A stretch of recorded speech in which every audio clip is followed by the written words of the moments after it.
Hello my dear student, welcome back to my channel सरमन lecturer. आज का ये वीडियो क्लास 10 सामाजिक विज्ञान, जितने भी स्टूडेंट 2024 बोर्ड एग्जाम में सोशल साइंस यानी कि सामाजिक विज्ञान का पेपर देने वाले हैं, आज का ये वीडियो बिल्कुल वरदान है। अगर आपने वीडियो को लास्ट तक देख लिया तो सोशल साइंस का जो पेपर है वो आपका फिक्स हो जाएगा, क्योंकि इस वीडियो में मैंने आप लोगों के लिए ऐसे क्वेश्चंस, ठीक है, ये मॉडल पेपर है और ये वे मॉडल पेपर है जो पूरे बुक के गेस क्वेश्चन है, मतलब आपकी बोर्ड एग्जाम में वही आएंगे। मैं यहां इसलिए 100% लिख रहा हूं क्योंकि इसके पीछे 10 दिन से वर्क चल रहा था और ये वे क्वेश्चंस हैं जो बोर्ड एग्जाम में 100% आएंगे, ठीक है। और हां, आप लोगों के लिए क्वेश्चन का आंसर भी बताया जाएगा, लॉन्ग क्वेश्चन, शॉर्ट क्वेश्चन, लघु उत्तरीय, बहुविकल्पीय, सबका क्वेश्चन का आंसर का साथ बताया जाएगा। तो ये एक वायरल प्रश्न है, जितने भी इसमें प्रश्न है ना वो वायरल प्रश्न है, ठीक है। तो आपसे एक ही रिक्वेस्ट है कि इस वीडियो को ज्यादा से ज्यादा लाइक करना, शेयर करना, अगर चैनल पर नया हो तो सब्सक्राइब कर लेना, यही एक छोटा सा रिक्वेस्ट है और कुछ नहीं है, ठीक है। तो सबसे पहले हम लोग ऑब्जेक्टिव क्वेश्चन यानी कि बहुविकल्पीय प्रश्न से स्टार्ट करते हैं, जो आपके बोर्ड एग्जाम में 1 मार्क्स का यानी कि 1 नंबर का ऑब्जेक्टिव क्वेश्चन आता है, ठीक है। 1 मार्क्स आपका फिक्स हो जाएगा। सबसे पहला क्वेश्चन देखो, जर्मनी के एकीकरण में मुख्य भूमिका किसका था या किसकी थी, ठीक है। जितने भी ऑब्जेक्टिव आते हैं बोर्ड एग्जाम में सब फिक्स हो जाएंगे, ठीक है। तो जर्मनी के एकीकरण में जो मुख्य भूमिका था वो किसका था या किसकी थी, ठीक है। ऑप्शंस आपके पास हैं, का है ऑटो वन बिस्मार्क, खा है विलियम प्रथम, गा है हिटलर एंड गा है मैथ्सनी। तो माय डियर स्टूडेंट, जो जर्मनी का एकीकरण है उसमें जो महत्वपूर्ण भूमिका था वो ऑटो वन बिस्मार्क का था। किसका था? ऑटो वन बिस्मार्क का, ठीक है। समझ में आ गया ना? नोट कर लेना, आपसे रिक्वेस्ट है, ये वे क्वेश्चन हैं जो बोर्ड एग्जाम में 100.1% आएंगे, तो इसीलिए मैं आपसे रिक्वेस्ट कर रहा हूं, नोट कर लेना, ठीक है। क्वेश्चन नंबर 2 है, भारतीय राष्ट्रीय कांग्रेस की स्थापना कब हुई? जो भारतीय राष्ट्रीय कांग्रेस है उसकी स्थापना कब हुई? 1885 में, 1904 में, या फिर हमारा 1857 में, या फिर 1855 में? तो जो भारतीय राष्ट्रीय कांग्रेस है उसकी स्थापना कब हुई थी? तो वो हुआ था 1885 में। देखो, वे क्वेश्चंस हम बता रहे हैं जो बोर्ड एग्जाम के लिए इंपॉर्टेंट है। वैसे तो आपको पूरे बुक में, आपकी गाइड में बहुत सारे क्वेश्चंस मिल जाएंगे, वो भी पढ़ाया जाएगा, बट अभी मैं ये गेस्ट क्वेश्चन इसलिए बता दे रहा हूं कि आपके पेपर हैं, पेपर बोर्ड एग्जाम का भी है, तो आप पहले से अलर्ट रहो, तैयार रखो, ठीक है। हो सकता है कब वार हो जाए, किसी को पता नहीं है, ठीक है। तो क्वेश्चन नंबर 3 है, कपास की खेती के लिए कौन सी मृदा उपयुक्त है? जो कपास की खेती है उसके लिए कौन सी मृदा सबसे अच्छी है, कौन सी मृदा सबसे अच्छी मानी जाती है? तो ऑप्शन का है काली मृदा, खा है लाल मृदा, गा है जलोढ़ मृदा, लेटराइट मृदा। तो देखो, काली मृदा, देखो ये का से कपास और का से क्या होता है? काली मृदा। ध्यान रखना, थोड़ा सा ट्रिक भी याद रखना। तो कपास की खेती के लिए काली मृदा सबसे अच्छा है। क्यों? क्योंकि काली मृदा को काली कपास की मृदा भी कहते हैं, ठीक है। तो इसलिए कपास की खेती के लिए बच्चों काली मृदा बेस्ट है। और अगर आपके बोर्ड एग्जाम में आए, लिख कर आना, टिक लगा कर आना, OMR सीट आए तो वहां छोड़कर मत आना, बिल्कुल तैयार कर लेना, ठीक है। तो क्वेश्चन नंबर 3 आपको समझ में आ गया। क्वेश्चन नंबर 4 है, इनमें से कौन सी रबी फसल है? इनमें से कौन सी जो है वो एक रबी फसल है? ऑप्शन नंबर का है चावल, खा है चना या काला चना, गा है मोटे अनाज या तिल। तो इसमें से कौन सी है जो एक रबी फसल है? बहुत ही ज्यादा इंपॉर्टेंट है। तो रबी फसल जो है वो है चना या काला चना, ठीक है। चना या फिर काला चना जो है वो इन चारों में से, जो कोई चावल है, मोटे अनाज है, चना या काला चना, तिल, तो इन चारों में से जो हमारा रबी की फसल है वो है चना या काला चना, ठीक है। तो 4 नंबर क्वेश्चन तक समझ में आ गया, इसको नोट कर लो, फिर मैं नेक्स्ट पेज पर आप लोगों को अगला क्वेश्चन समझाता हूं, बट ये नोट कर लेना, बोर्ड एग्जाम में आएगा जरूर, तो आपसे यही रिक्वेस्ट है कि नोट्स बना लो। जो भी बोर्ड एग्जाम में आए छोड़कर मत आना, इसलिए मैं आपको हर एक क्वेश्चन पढ़ा रहा हूँ, मैराथन वीडियो भी करा रहा हूँ, बड़े बड़े वीडियो 1-1 घंटा 2-2 घंटा का, एंड साथ में हम आप लोगों को मॉडल्स भी सॉल्व करा रहे हैं, ठीक है। तो ये क्वेश्चन नंबर 4 है। क्वेश्चन नंबर 5 देखते हैं।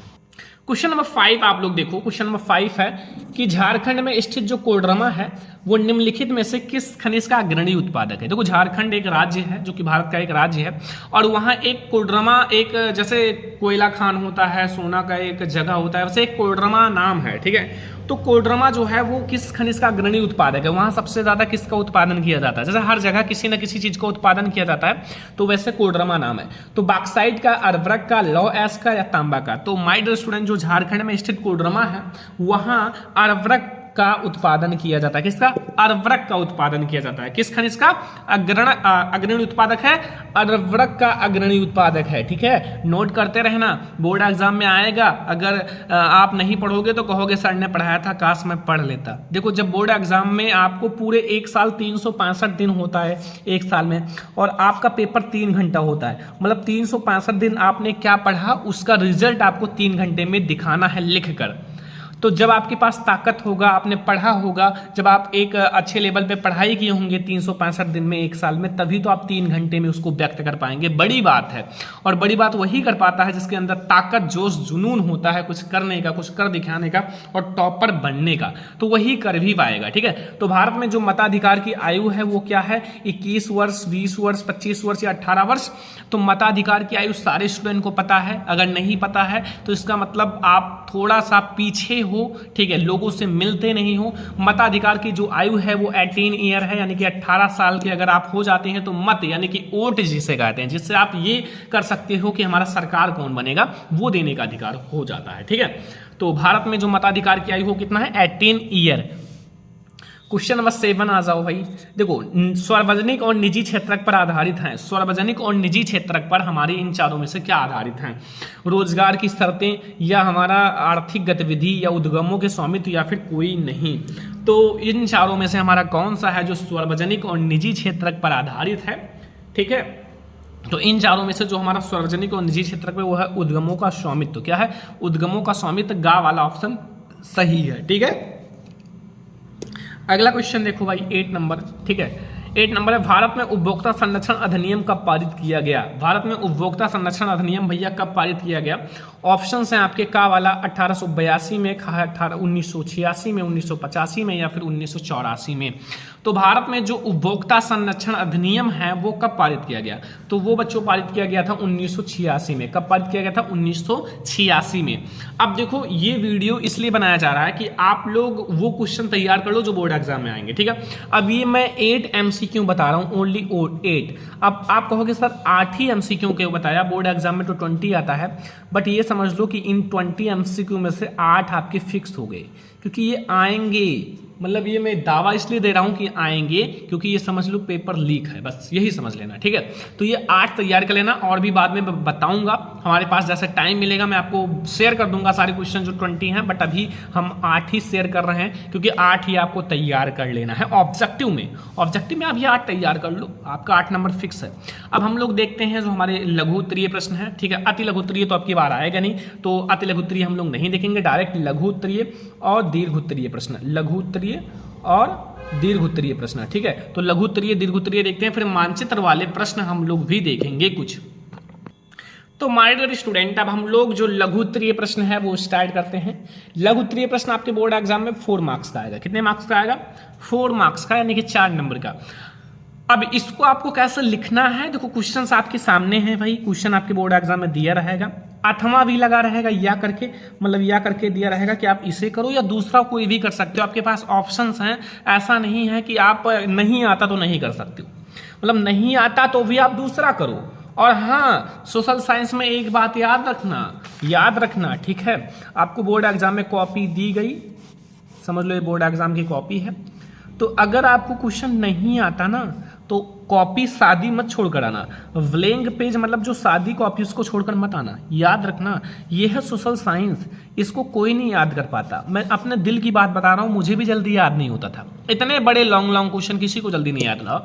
अगर आपको नहीं आता ना भाई, बना कर लिख देना। आपको कुल मिला के एक नोट्स टाइप का बना कर लिख देना, उससे रिलेटेड हो उस चीज को। मतलब जर्मनी का एकीकरण नहीं आता भाई, जर्मनी का एकीकरण का नाम आना चाहिए इसमें, बार बार उसका नाम लिखो और कुछ ना कुछ लिखो भाई। युद्ध हुआ था तो एकीकरण हुआ, तो एकीकरण मतलब बंटवारा होगा, ये होगा वो होगा, तो कुछ ना कुछ लिखो, खाली छोड़कर बताना। और मैं गारंटी देता हूं अगर आप गलत सही भी लिख कर आ गए, या 80% फिक्स है सोशल साइंस में।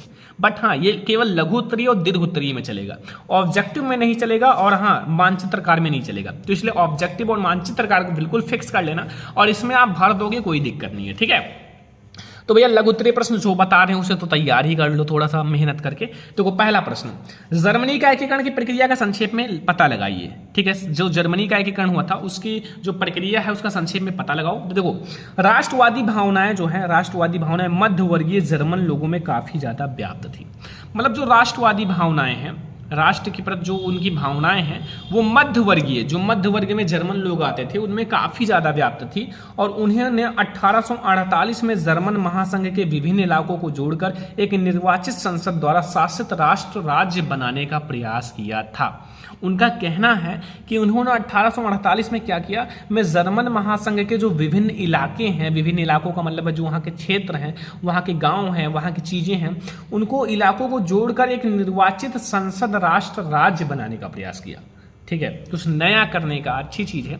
मगर इस पहल को राजशाही और फौज की ताकत ने मिलकर दबा दी। अब दो चीज़, एक तो वहाँ के राजा जो थे, ठीक है, सन की, और एक फौज। अब जब राजा उनकी तरफ नहीं है तो फौज तो राजा की तरफ होगी ही, तो राजा मिल गए तो फौज भी मिल जाएगी। तो राजा और फौज की ताकत ने मिलकर दबा दिया और उनका जो है प्रसा के बड़े भूस्वामियों ने भी समर्थन किया। अब प्रसा के जो बड़े बड़े भूस्वामी हैं, राजा ने एक बार कह दिया भैया समर्थन नहीं करोगे मार देंगे, तो फिर समर्थन करना शुरू कर दिए। तो वहाँ के जो बड़े बड़े भूस्वामी हैं ना, उन्होंने भी उनका समर्थन करना शुरू किया, समर्थन किया। और उनके बाद प्रसा ने राष्ट्रीय एकीकरण के आंदोलन का नेतृत्व संभाल लिया।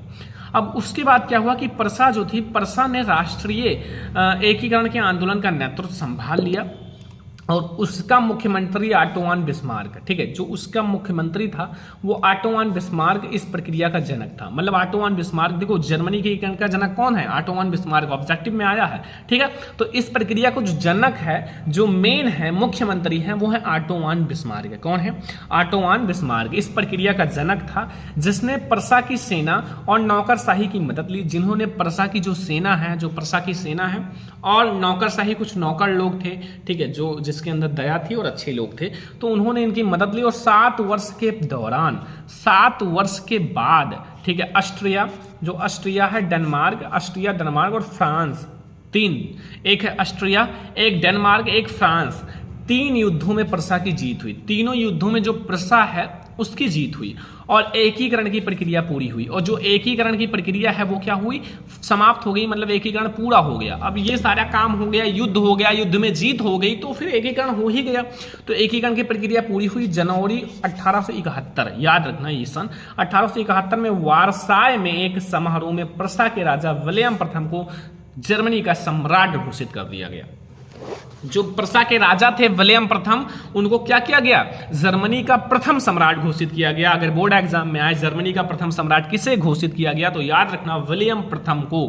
कौन है? जर्मनी के प्रसा के राजा थे। ठीक है, और इस तरह 1871 में जर्मनी का एकीकरण हुआ। इस तरह से जो 1871 में जर्मनी का एकीकरण हो गया अच्छे से और पूर्ण हो गया। और मेन सन है कि जर्मनी का एकीकरण कब हुआ, 1871 में। इसका जो जनक था वो कौन था, ऑटो वन बिस्मार्क था। और सम्राट कौन घोषित हुआ गया, प्रसा के राजा विलियम प्रथम को सम्राट घोषित किया गया। ये सारे ऑब्जेक्टिव बन सकते हैं। तो ये हमारा हो गया बच्चों जर्मनी का एकीकरण, एक हमारा लघु उत्तरीय प्रश्न, साथ में 2-3 ऑब्जेक्टिव भी आपके तैयार हो गए। तो इस प्रकार से आपके ऑब्जेक्टिव भी तैयार हो जाएंगे और आप ये पूरा तो लघु उत्तरीय प्रश्न तैयार ही हो गया। ठीक है, तो ये हमारा क्वेश्चन नंबर फर्स्ट है जो लघु उत्तरीय प्रश्न है। अब हम लोग देखते हैं क्वेश्चन नंबर सेकंड। तो माय डियर स्टूडेंट, अब हम लोग आते हैं क्वेश्चन नंबर सेकंड पर, और बहुत ही ज्यादा इंपॉर्टेंट है। मतलब बोर्ड एग्जाम में ये साले ने तबाही मचा के रखा है, मतलब आता ही है।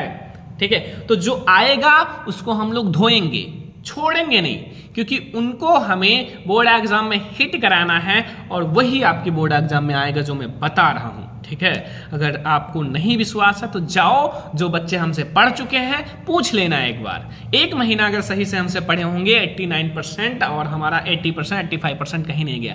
जो बच्चे 4 से 5 महीने हमारे साथ जुड़े हैं 90% कहीं नहीं गया। और जो मैं बताता हूं उसको अप्लाई करते हैं, वैसे पढ़ाई करते हैं, टॉपर बन जाओगे यार, क्या प्रॉब्लम है। ठीक है, तो भारतीय कृषि, जो भारत की कृषि है, बहुत सरल तरीके से लिखा हूं। 3 विशेषताएं, 3 विशेषताओं का मतलब है जो भारत की कृषि है उनकी 3 विशेषता बताइए। 3 विशेषता का मतलब है क्या चीजें हैं, क्या नहीं है, कैसे होती है, सब कुछ।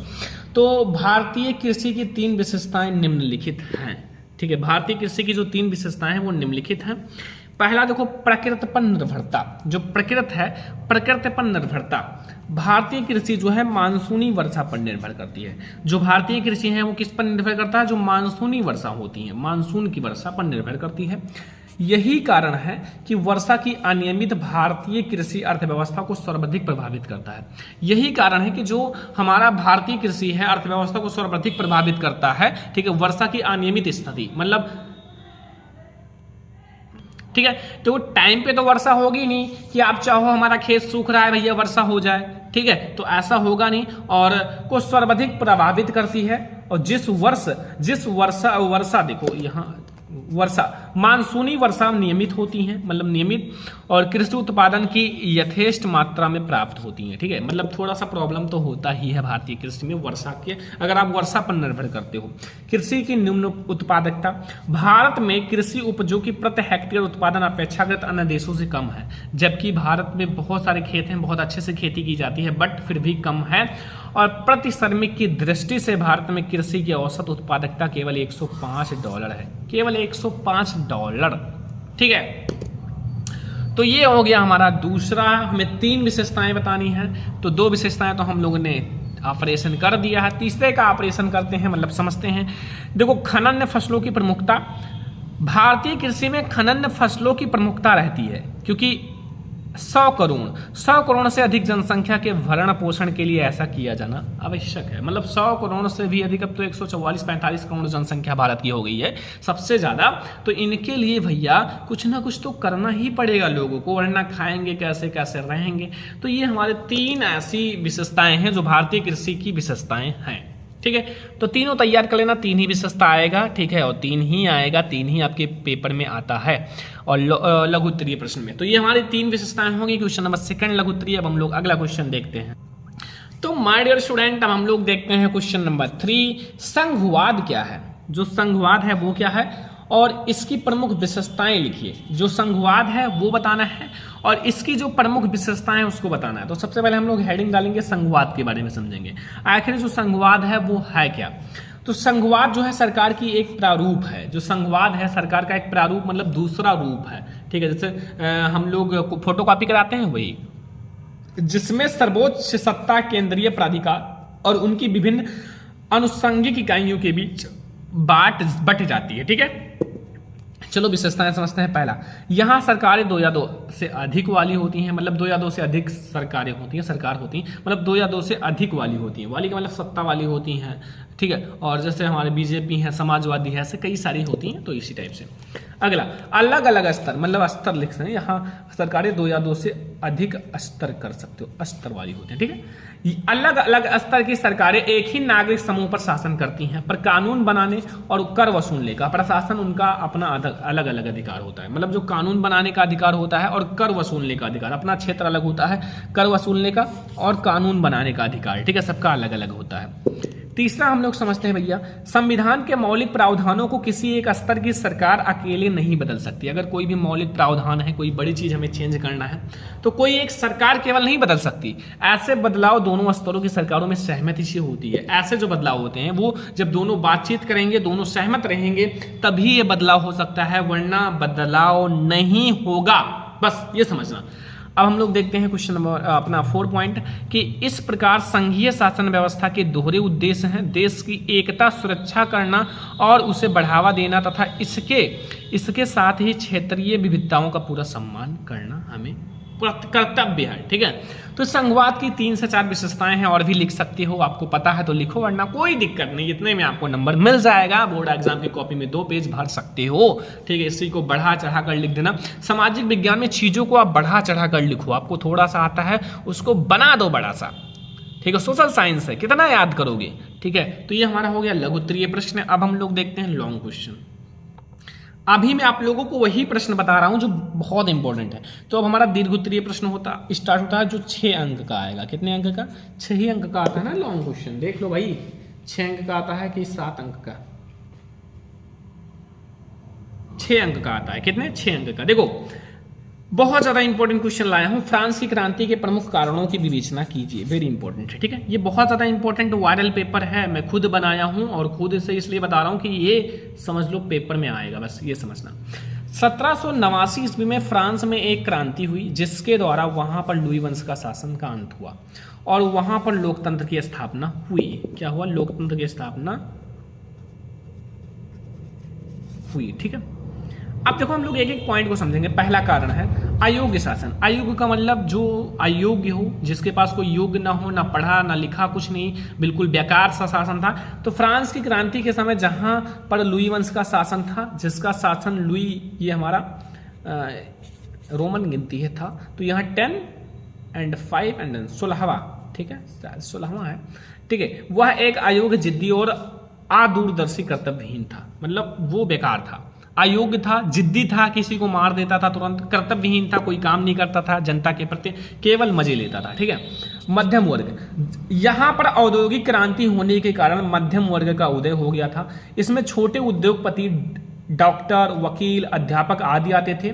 अतः जब जनता राजशाही के विरोध हुई तो इसने उसका पूर्ण समर्थन किया। मतलब जब राजा का विरोध किया गया, जनता लोग राजा का विरोध किए, तो ये भैया जो लोग थे पूर्ण समर्थन किए, क्योंकि ये इतने बड़े पोस्ट पर होते हुए भी इनका जीवन बेकार था। ठीक है, अगला 4, आम जनता की दयनीय स्थिति। इस समय शासन उच्च वर्ग और कुलीन वर्ग का विलासिता पूर्वक व्यतीत कर रहा था। मतलब अच्छे से व्यतीत कर रहे थे, मजे के साथ ये दोनों, उच्च वर्ग जो बहुत उच्च थे और कुलीन वर्ग। बट जो आम जनता थी वो दयनीय स्थिति थी। उनको खाने के लिए रोटी नहीं मिलता था, काम करने के लिए काम नहीं मिलता था, कुछ भी नहीं मिलता था उनको, उनका जो बेकार था बिल्कुल। ठीक है, अगला देखो हमारा दार्शनिकों का प्रभाव। ठीक है, इस समय जो दार्शनिक वर्ग उदित हुआ, मतलब दार्शनिक वर्ग का उदय हुआ और उसने जनता को प्रशासन की दुर्दशा, न्याय व्यवस्था की कमियों व फ्रांसीसी समाज की बुराइयों से अवगत कराया। ठीक है, अवगत कराया। स्वतंत्रता पर प्रतिबंध। इस समय फ्रांसीसी सरकार ने लोगों की स्वतंत्रता पर कई प्रकार के प्रतिबंध लगा दिए थे। यहाँ तक कि जो उनके धार्मिक विश्वासों पर प्रतिबंध लगा दिए थे। मतलब जो उनके धार्मिक विश्वास थे, पूजा करना, ठीक है, नमाज पढ़ना, इन सब पर भी प्रतिबंध लगा दिए थे। तो ये हमारा आज मैं एक ही लॉन्ग क्वेश्चन बताऊंगा। ठीक है, और कुछ सजेस्ट कर दूंगा कि आप लोग तैयार कर लो। जैसे हमारा इटली का एक रन आप लोग लॉन्ग में तैयार कर लेना भाई, इटली का एक रन।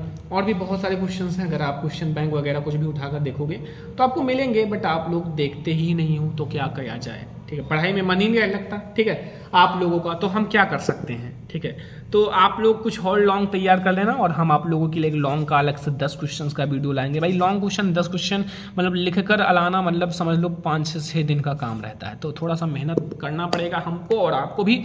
तो आपको मेहनत ये करना है कि इस वीडियो को जितना शेयर कर दो, इतना शेयर कर दो, ताकि हर तरफ ये वीडियो गूंज जाए। और चैनल को सब्सक्राइब कर लो। और हम आप लोगों के लिए जो मॉडल पेपर लाए हैं, इसमें जितने क्वेश्चन हैं वो प्राइवेट हैं, मतलब तैयार कर लेना है। तो इस वीडियो को लाइक शेयर और सब्सक्राइब कर देना। हम लोग मिलेंगे नेक्स्ट इंपॉर्टेंट वीडियो में, तब तक के लिए जय हिंद, वंदे मातरम।